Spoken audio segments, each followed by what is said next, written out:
تو یہ تھے وہ 10 مباحث، یہ 10 تو نہیں تھے، ہم نے تو ان کو اپنی طرح سے کلاسیفائی کیا ہے، لیکن یہ تھے وہ مباحث جس میں شیخ اکبر نے صرف الحمد کی تعریف کی ہے کہ الحمد کی تعریف کہاں سے شروع ہوگی اور وہ چلتے چلتے چلتے کہاں تک پہنچے گی کہ وہ تمام کائنات، تمام مخلوقات، ہر شے اس کے اندر آ جائے۔ دوسرا پہلو کہ اگر مخلوق حق کی تعریف کرے گی تو دوسرا طریقہ یہ ہے کہ وہ حق تعالیٰ کے لیے کچھ اشیاء کا اثبات کرے، یعنی کہ ایک سلبی ہوگی اور دوسری اثباتی تعریف ہوگی۔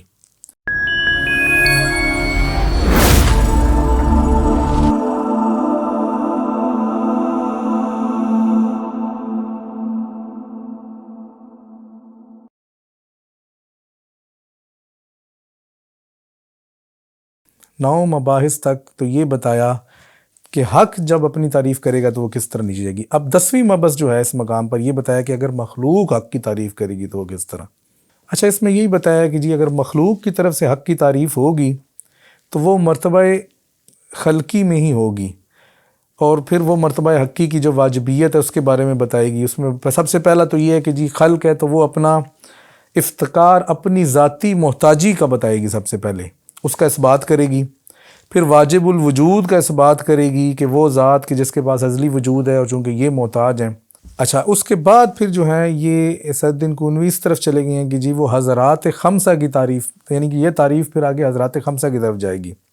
تو حضرات خمسہ کون سے ہیں جی؟ سب سے پہلے عالم معنی، کہ سب سے پہلے جو ہے وہ آیان ثابتہ کی تعریف پہ جائے گی، چونکہ آیان ثابتہ ہی وہ اصل اشیاء ہیں جو اس کی محتاج ہیں، تو اس تعریف میں آیان ثابتہ کو بھی شامل کر لیا جائے گا۔ اچھا، دوسرے نمبر پہ فرمایا کہ آیان ثابتہ کے بعد عالم ارواح جو ہے وہ اس تعریف میں شامل ہو جائے گا۔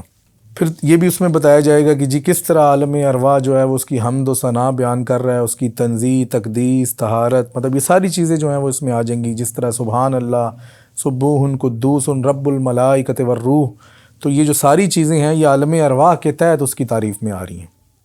اگلے نمبر پر پھر عالم مثال کے بارے میں بتایا کہ وہ آئے گا، اس میں صورتیں آ جائیں گی کہ جی کس طرح سے صورتیں حق تعالیٰ کی تعریف کر رہی ہیں، تو اس میں متجسد صورتیں آ جائیں گی، مطلب عالم خیال ہے تو پھر متجسد صورتیں آئیں گی۔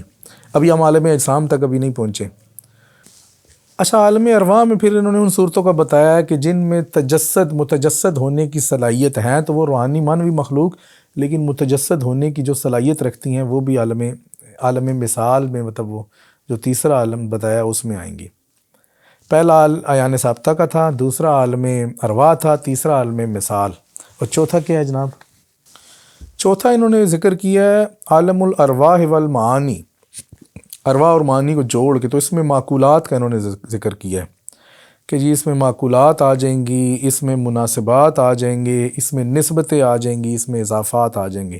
تو یہ جو چیزیں ہیں جس میں قوت تخیل ہے، قوت تصور ہے، حصے مشترک ہے، قوت متخیل ہے، مطلب یہ جو معقول چیزیں اس جسمانی عالم سے جڑی ہوئی ہیں، اس کو انہوں نے چوتھے عالم کے طور پر ذکر کیا ہے، اور جب تعریف کی جائے گی تو پھر ان کو بھی شامل کیا جائے گا۔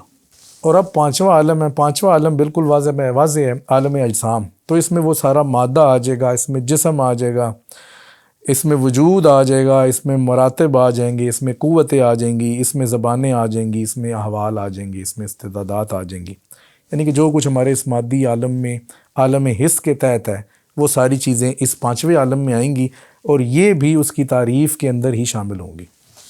تو یہ تھے وہ 10 مباحث، یہ 10 تو نہیں تھے، ہم نے تو ان کو اپنی طرح سے کلاسیفائی کیا ہے، لیکن یہ تھے وہ مباحث جس میں شیخ اکبر نے صرف الحمد کی تعریف کی ہے کہ الحمد کی تعریف کہاں سے شروع ہوگی اور وہ چلتے چلتے چلتے کہاں تک پہنچے گی کہ وہ تمام کائنات، تمام مخلوقات، ہر شے اس کے اندر آ جائے۔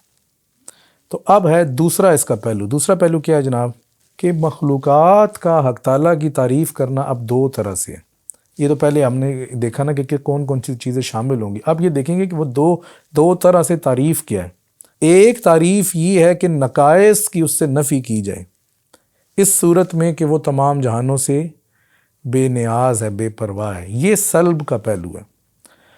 تو پہلی تعریف یعنی کہ جب مخلوق حق کی تعریف کرتی ہے تو دو طرح سے کرتی ہے، اور اس میں سب سے پہلے کیا کرتی ہے کہ اس سے نقائص کی نفی کرتی ہے، یعنی کہ اس سے اشیاء کا سلب کرتی ہے اور اس کو کامل اس کو کامل طور پر بیان کرنے کی کوشش کرتی ہے، یا ہر کمال اس سے متصف کرتی ہے اور ہر نقص اس سے دور کرتی ہے۔ اور جو دوسرا پہلو کہ اگر مخلوق حق کی تعریف کرے گی تو دوسرا طریقہ یہ ہے کہ وہ حق تعالیٰ کے لیے کچھ اشیاء کا اثبات کرے، یعنی کہ ایک سلبی ہوگی اور دوسری اثباتی تعریف ہوگی۔ تو جو سلبی تعریف ہے وہ تو عقل بھی کر سکتی ہے، کہ وہ کہہ سکتی ہے کہ حق تعالیٰ ایسا نہیں ہے، ہر نقص کی نفی کر دو حق تعالیٰ سے، تو عقلاً یہ پاسبل ہے۔ لیکن جو اثبات ہے یہ تعریف عقل خود سے نہیں کر سکتی، اپنے استقلال میں نہیں کر سکتی، جب تک کہ اس کے پاس حق کی جانب سے دی گئی کوئی صادق خبر نہ ہو۔ تو اس دوسرے پہلو میں ہمیں صادق خبر کی ضرورت ہے، جو شریعت کی صورت میں ہو سکتی ہے، رسالت کی صورت میں ہو سکتی ہے، نبوت کی صورت میں ہو سکتی ہے۔ تو یہ وہ دوسرا پہلو ہے کہ حق کی جب تعریف کی جائے گی تو مخلوق کس طرح سے کرے گی۔ یہ سب کچھ بیان کرنے کے بعد کہتے ہیں کہ یہ جو میں نے تعریف کی ایک جامع تعریف، یعنی کہ حمد کی ایک جامع تعریف کر دی ہے، تو اب دیکھا جائے تو تمام آسمانی کتابیں اسی تعریف سے بھری ہوئی ہیں۔ مطلب جتنی میں نے اقسام بتا دی ہیں وہ اب انہی کے اندر ہی کوئی نہ کوئی قسم آپ کو جو ہے وہ نظر آئے گی۔ تو اس میں انہوں نے تورات، انجیل، زبور، فرقان یعنی قرآن سب کا ذکر کیا۔ آگے فرماتے ہیں کہ اگر آپ احادیث پہ غور کریں، اخبار پہ غور کریں، قصوں پہ غور کریں، آثار پہ غور کریں، تو وہ سب بھی مطلب اس جامع تعریف کے اندر ہی ہیں۔ آپ کوئی بھی تعریف کی مثال اٹھائیں گے تو آپ کو یہاں اس کی کچھ نہ کچھ ایک حوالہ لازمی مل جائے گا۔ آگے کہتے ہیں کہ معصور دعاؤں کو دیکھ لیں، منقول اور مشہور کمالات نبوت کو دیکھ لیں۔ آپ جو شیخ کہتے ہیں کہ اتنی جامع کر دی ہے کہ ہر چیز اس کے اندر آ گئی ہے، اور لگتا بھی یہی ہے کہ اتنی جامع کر دی ہے، نہ خالق کو چھوڑا ہے تو نہ مخلوق کو چھوڑا ہے، اور نہ کسی عالم کو چھوڑا ہے، تو ہر چیز تو بیچ میں ویسے ہی آ گئی ہے۔